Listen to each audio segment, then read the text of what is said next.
Spoilers, oh spoilers, man. Let's talk about the spoilers. What's up, guys? I'm about to, and here we are to do a breakdown and review of the spoilers for chapter 247 of Jujutsu Kaisen, which is known as the Decisive Battle in the something inhabited demon infested Shinjuku Part 19. I know, like it's just business now, y'all. Like you know what it be, how it be, and luckily enough, not much happens in this chapter. Nothing unexpected, at least. But let's not waste any more time and let's hop right into it. Adding me, ready, 3, a 2, a 1, go. What's up, guys? That guy with a colorful pencil here. Fun fact, I do happen to have it on me and keep it on me at all times. And the other fun fact, JK. Really? Really? You couldn't make him last one more chapter? I had so many Higuruma videos, like 2. Admittedly, I knew he wasn't gonna last that long. Like I knew the moment he got hyped up, he was gonna perish. I think everyone did. I don't think anyone was really expecting him to go this far, or well, really this far to begin with, or especially any farther against Sukuna. But gosh darn it, okay. Of course, not only that, I get early leaks, so when I post my Higuruma video, nice and late, to catch people off guard, you catch me off guard by offing him in this very same chapter. Gosh darn it! Hey, why? Why'd you have to do that to me? You couldn't wait? You couldn't wait just a little bit long? Just a little bit. I know it's my fault. I should have posted the video earlier than that. But still, gosh darn it! And all the comments on that video are peep the spoilers. I knew. Gosh darn it. The moment it was uploaded, the spoilers were already I was like, gosh, diggity darn it. But with that being the case, let's actually cover the chapter itself. We see Sukuna still being impressed by Higuruma. He's like, well, okay. Smacking meat on the table then. I kind of see what you're doing. I see what you're doing, broski. You kind of got that on you, and you keep that on you at all times. I see. But realistically, you ain't like that guy with the pencil for real. And let me show you what it should be like for real. As he starts to pose up and flex up. Now, admittedly, just due to the lack of translations, I'm not sure what this means. Like, it doesn't look like Malevolent Shrine. It's just a hand sign. Well, I have no idea what he says here. I'm not sure what he's doing, but we see Higuruma and Itadori get ready to jump the King of Curses, Ryomen Sukuna. And I don't, a lot of people were getting sad for Yuji that Higuruma was stealing his MC spotlight. A lot of people were getting mad about that. Well, don't worry. That gets rectified real quick. Because we see Sukuna with his overwhelming aura of thick, girthy malice immediately collapses the entire area. Now, I think he may have activated Cleave here. I'm not sure. Because I have no idea why else the entire area would spontaneously collapse. And I guess he must have used it through his feet? Like the only reason I say that is because his hands don't touch anything. But his feet are in fact touching the ground, and then suddenly the entire building collapses. So I'm going to assume this is a legendary case of Feet Kuna, which proves that if Sukuna kicks you, he can activate Cleave, at least in my opinion. I'm not sure. This is very similar to when but then again, he very explicitly went for the ground with his hand when he was in Megami. But then again, I think he still had shoes then. Right now, he's barefoot. So maybe he used the foot cleave, the thieve, if you will. But he very specifically in the Maki and Yuji jump went and touched the ground with his hand to activate Spiderweb. But if this is Cleave Spiderweb, 1, we don't necessarily see the technique activation, and 2, he must have used it through his feet or something. Or unless this hand sign was like just for a strong dismantle or something like that. I'm not sure. I can't tell. Are these speech bubbles supposed to be coming from the lower body, the belly mouth? I have no clue. But with that being the case, you see everything begin to fall. But Higuruma is about that action. He's about the business. He's like, I have potential rivaling Ryomen Sukuna and Satoru Gojo because I'm just that Timothy. And that's the thing about potential. You 36-year-old man. I did not realize that man was 36, nor that his age was confirmed. I looked up that post the video.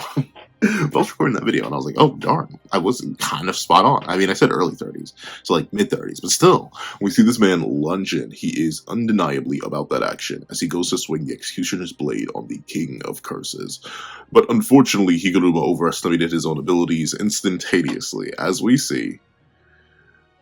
Yeah, that boy is not like that. But of course, Sukuna had I'm assuming this was Sukuna throwing things at Higuruma, and Higuruma naturally had to respond with the Executioner's sword to slice those apart. And Yuji immediately goes in to capitalize on Sukuna's opening that he's literally just admitted by throwing those rocks in and going to sneak Higuruma. But of course, as powerful as Yuji's gotten, and as crazy as Yuji is, he just doesn't really stand a chance speed-wise against Sukuna. Not at this point. We see this at the end of 246, not to talk of 247, when Sukuna just books it. Like, he just hard dips, dashes, and moves all the way out the way from Yuji. So, of course, even in close combat, he still is clearly Yuji's superior. He blocks Yuji's arm here, grabs the forearm, and just says, here, buddy, come here. Let me get a grip of that. Like, what is that animal? I forget the animal, but there's like this one video I always see of this animal that keeps getting like getting its belly grabbed. Like it's not a groundhog, I don't think. It's some sort of small chunky land mammal.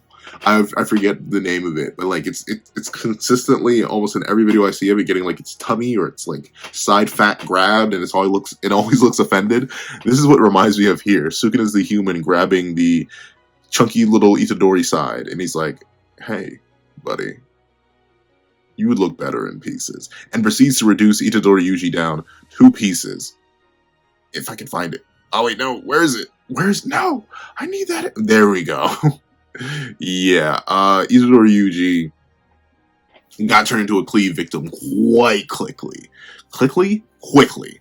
And that, I mean, on the bright, I think this does kind of hard confirm it though. It does not matter. At least in my opinion, unless this is him stating, if this is Sukuna stating that, hey bro, you should have taken way more damage from that, you should have been cleaved to cubes, top to bottom. I think this kind of just slaughters any idea that Itadori Yuji being essentially an extra Sukuna finger matters at all. I think this kind of quashes that. Because one of the biggest things that people were wondering, all the way up to Spatial Slash, was that, oh, well, Itadori Yuji is soaked in Sukuna's cursed energy, and based on what Gojo says about cursed energy resistance in 235, then maybe he should have some sort of resistance to Sukuna's attacks. It doesn't. I mean, maybe, I can't tell. It looks like this whole chunk of his body just gets torn out, though. I don't think he does. I don't think he does have any sort of extra fancy resistance. I think he's kind of just a regular guy. Well, not a regular guy, obviously. Like, look, do you see arms and claws on regular people? I don't think so. But with that being the case, I think ultimately he just doesn't have it on him and keep it on him at all times. I think he's still just as vulnerable as everybody else. It's probably why Kusakabe doesn't mention anything like that. But yeah, that's unfortunate though. Itadori needed every single buff he could get against Sukuna, and considering what happens at the end of this chapter and how I think it doesn't matter, I think it's going to fail because it's Itadori Yuji, written by Gege Akutami, and he's never allowed to win.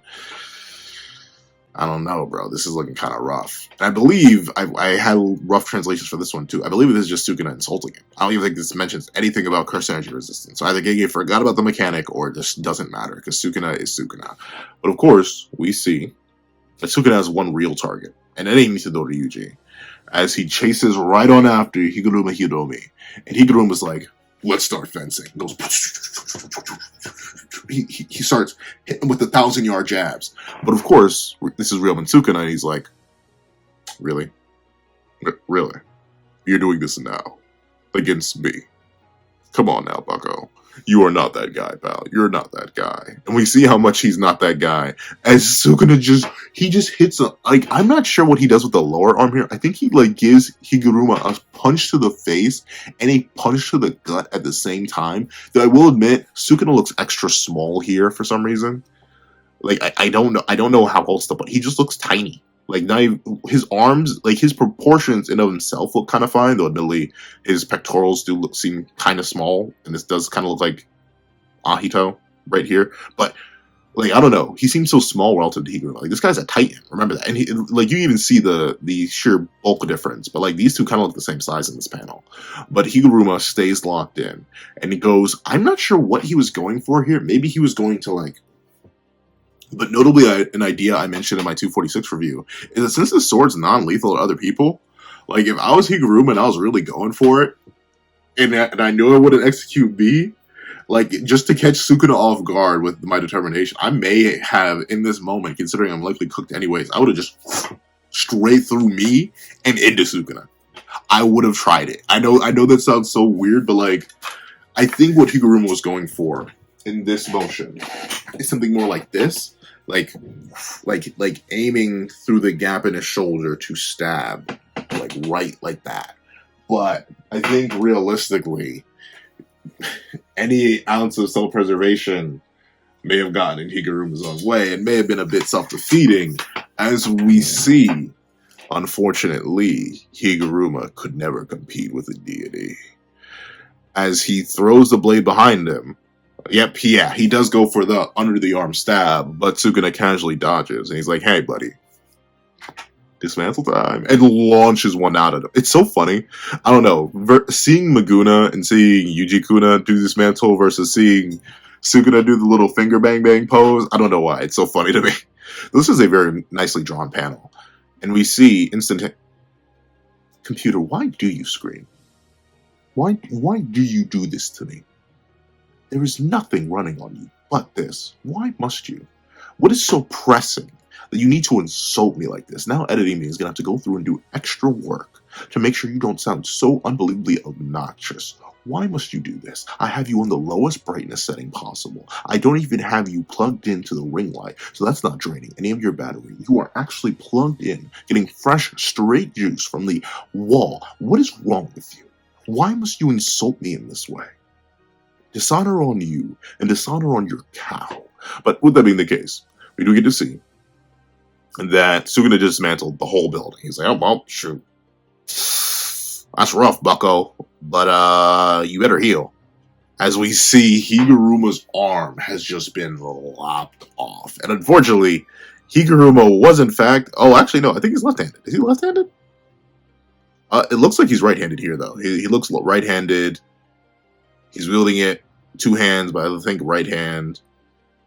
Then he goes left hand for the stab here. But, of course, after this dismantle, he has no choice but to be left-handed.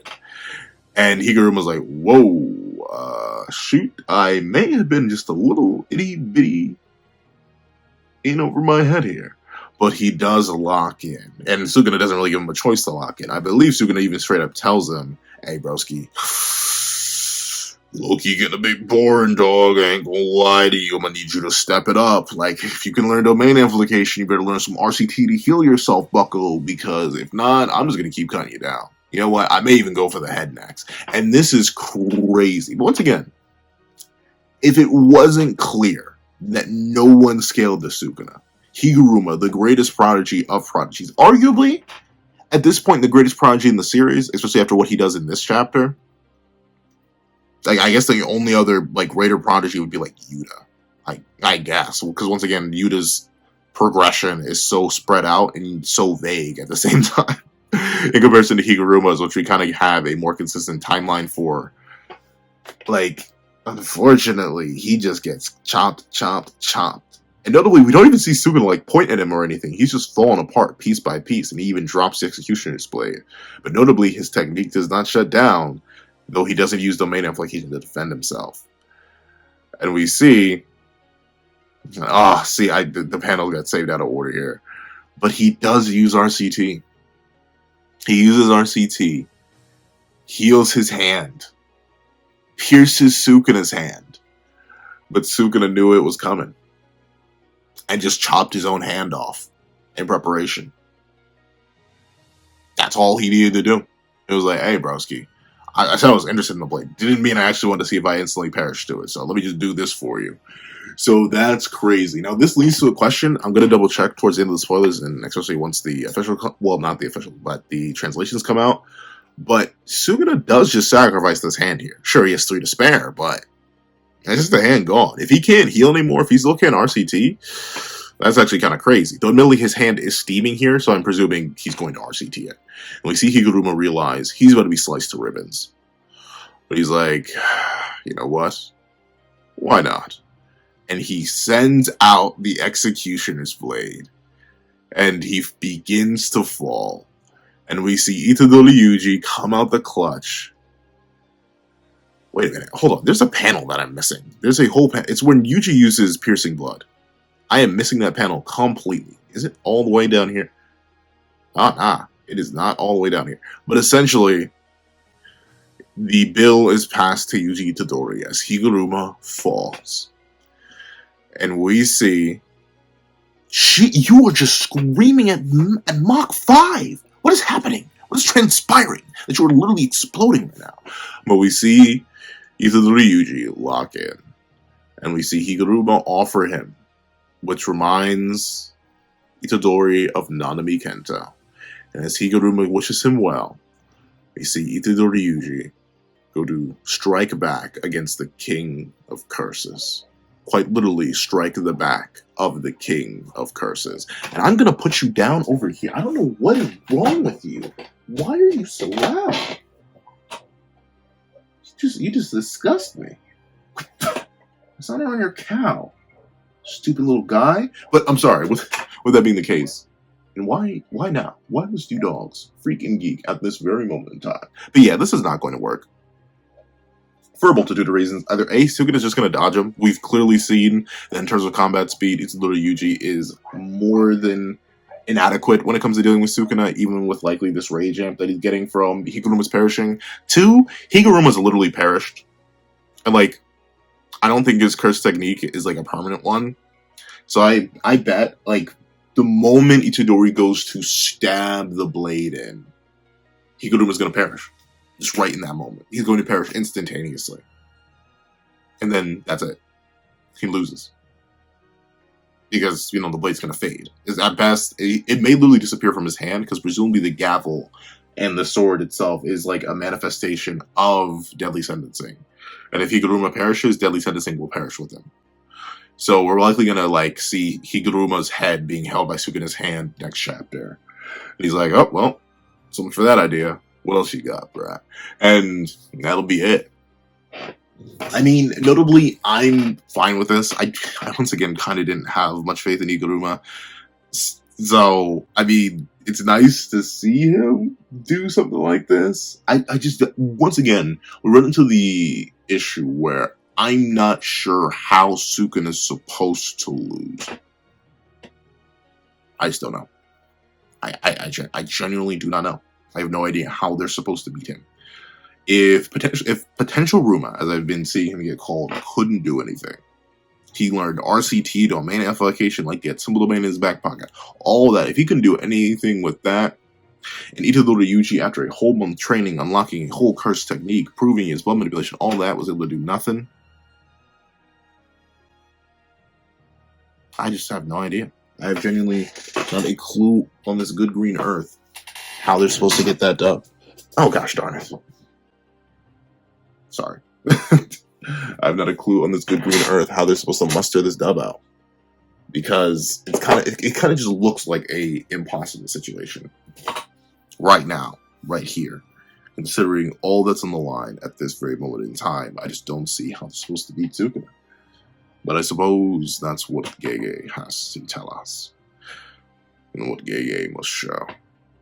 Though admittedly, this is a very speedy chapter, just because of how succinct it is. Like it's Higuruma, it's Itadori and Higuruma fighting Sukuna and doing nothing, just failing. Sad, but it'd be like that when it'd be like that, especially when it'd be like that. However, we made it all the way to the end of this video. Please do me a favor and leave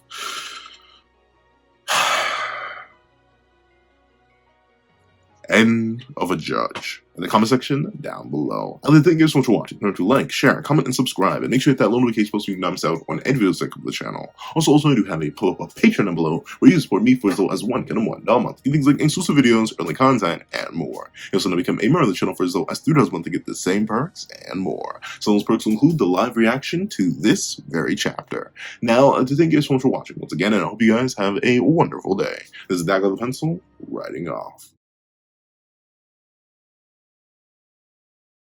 I'd like to give a thank you to our $3 members, Recliner Plays, Red Wolf 4765, Greyhound, and Akid's Void. And I'd like to give another thank you to our $5 patrons, Victor, Sean, Midnight Gemlord, Kevin, DemixLND, and Igneal. And I'd like to give a chunky old thank you to our $7 member, Autumn's Morning Lazo. And I'd like to give another chunka dunka thank you to our $10 patrons, Robbie Uchiha, Joaquin, Idemokai, and China Doll 09. I'd like to give a tractor thank you to our $25 member, Alex Ice Rose. I'd like to give another giga gargantuan thank you to our $25 patron, Calvin Elder.